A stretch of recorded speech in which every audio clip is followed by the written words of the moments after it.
Olá, você está na jornada de 40 dias de discipulado e apologética dos pais com os filhos.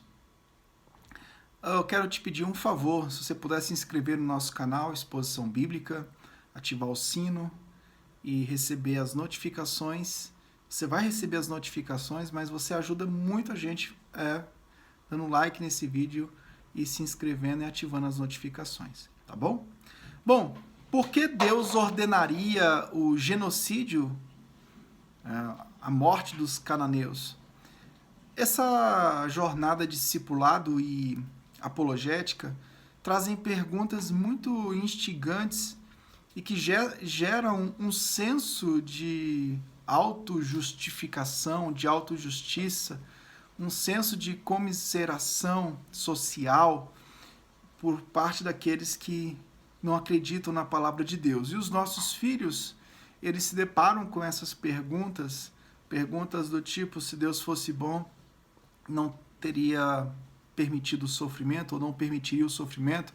Se ele fosse bom, não teria permitido que tal coisa acontecesse. Bom, em relação aos cananeus, nós precisamos compreender que no Antigo Testamento há ordens expressas do Senhor para que o povo assumisse a terra e construísse a nação, conforme ele declara a Abraão no capítulo 12 de Gênesis, versículo 1 ao 3. Então, os livros de Josué e Juízes contêm várias sequências de guerras. E as consequências são as ordens que Deus dá aos israelitas, o seu povo. Bom, e às vezes esses textos trazem questões sanguinolentas. Tá? Isso gera um senso, de comoção, como se Deus fosse injusto. Vamos lá. Se Deus é bom, por que algo tão horrível aconteceu com os cananeus? Eles concluem, os céticos vão concluir e vão jogar esses argumentos para os seus filhos que Deus não deve existir ou a Bíblia deve estar errada ao atribuir esses eventos ao comando de Deus. Bom, esses argumentos céticos ou ateístas trazem uma carga de dificuldade com o Velho Testamento. E a gente precisa ensinar os nossos filhos a lidar com essa questão. Tá bom? Bom, a fim da gente compreender melhor o contexto lá dos cananeus, onde eles morrem, existe uma promessa de terra. E essa promessa de terra está em Gênesis 12, do 1 ao 3, onde Deus promete a Abraão que abençoaria todas as famílias da terra por meio de seus descendentes.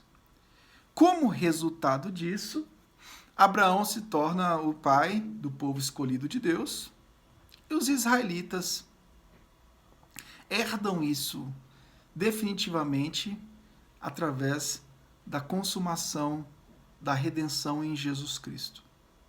Bom, parte dessa promessa dita a Abraão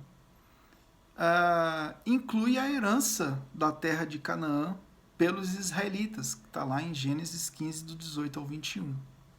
Só que essa terra era habitada pelo povo cananeu. Então, a conquista da terra, lógico que ela simboliza algo maior do que a terra física, ela mostra, de fato, que o futuro glorioso do povo escolhido de Deus seria novos céus e nova terra. Mas, até que tudo isso acontecesse, nós vamos ter figuras que demonstram essa redenção do povo de Deus. E a conquista da terra é uma dessas figuras. Né? E lá nessa terra, no caso da terra lá de Canaã, existiam os cananeus. Eles eram homens muito depravados. Lá no livro de Levítico, capítulo 18, versículo 20 ao 30, o Senhor vai dizer que eles eram culpados de várias abominações, como adultério, sacrifício de crianças, homossexualidade e bestialidade. Além disso, eles praticavam idolatria, feitiçaria, adivinhação, conforme diz lá em Deuteronômio 18, do 9 ao 14.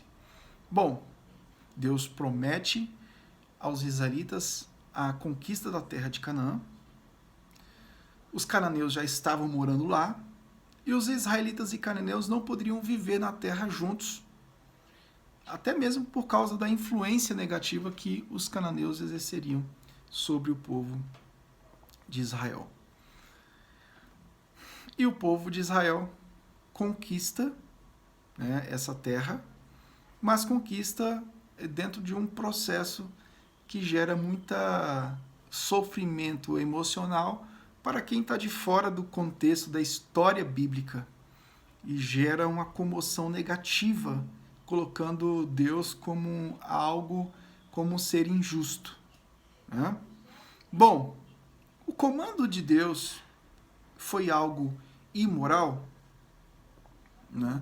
As pessoas, quando lembram da questão dos cananeus serem extirpados, eles vão logo associar ao Holocausto, né, que foi um extermínio deliberado.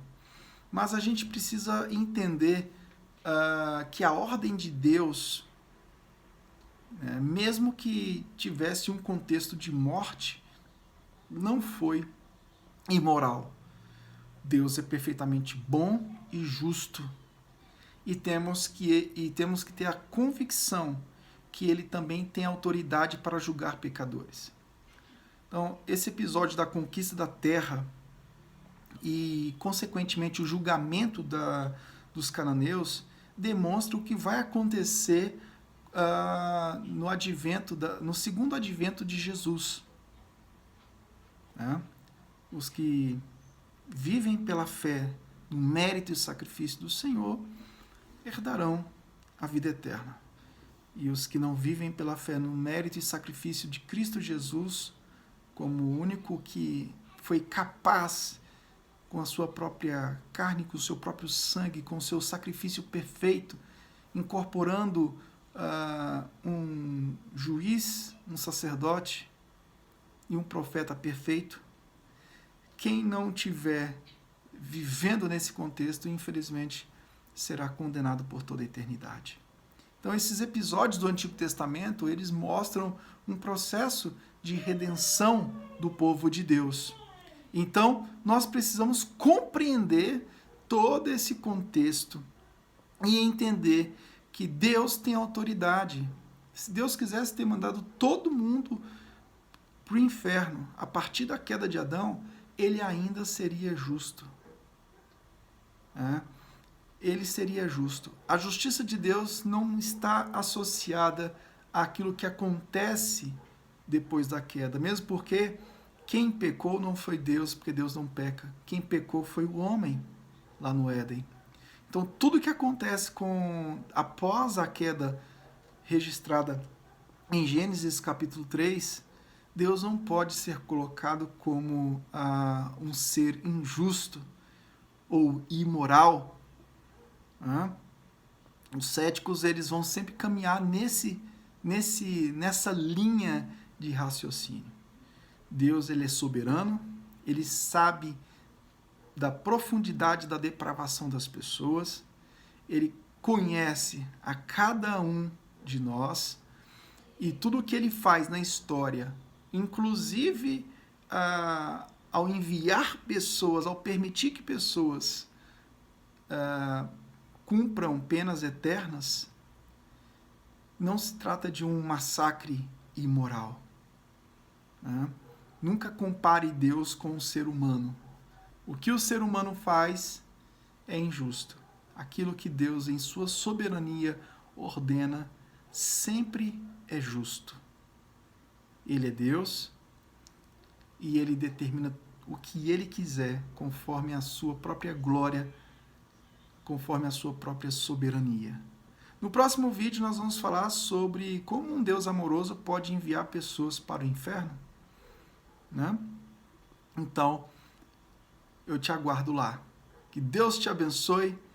No nome de Jesus, sigamos em frente no discipulado e apologética com os nossos filhos. Tchau, tchau.